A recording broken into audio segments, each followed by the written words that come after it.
Mac controls. Alright, yeah. I'll demonstrate something for you real quick. Sure. Alright, so throughout your training, you're going to have to practice emergency procedures. Okay. So I'll just pour the power on you at random times. And just say, you know, simulate engine failure, alright? The first thing we want to do is establish our best glide, which is 83. Oh, 80, that's fine. Alright, so that's A. Okay.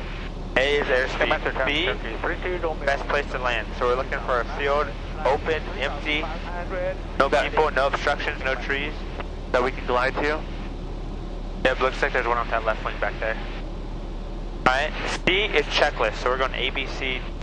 So, we're going to switch fuel tanks. You don't have to do it. Okay. Make sure our primer's locked, master on, pump on. We're going to cycle the mags, carburetor heat on, mixture full. None of that worked, now we're going to declare. We're going to go 7700, emergency transponder code, 121.5.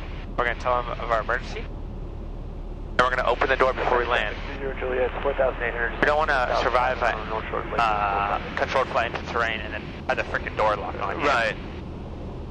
So I picked that spot to land over there, I'll fly towards it. 32 Romeo South, Lake, 3,200. That field right there, right? Yeah.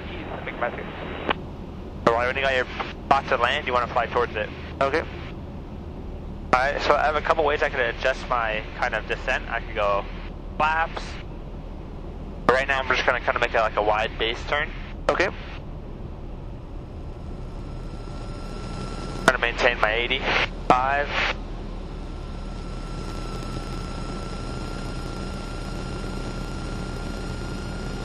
Alright. Probably would have made it, so that's good. We're going to make sure we got power still. We're going to get out of here. Alright? Alright. I'll talk to you a little bit about that on the ground.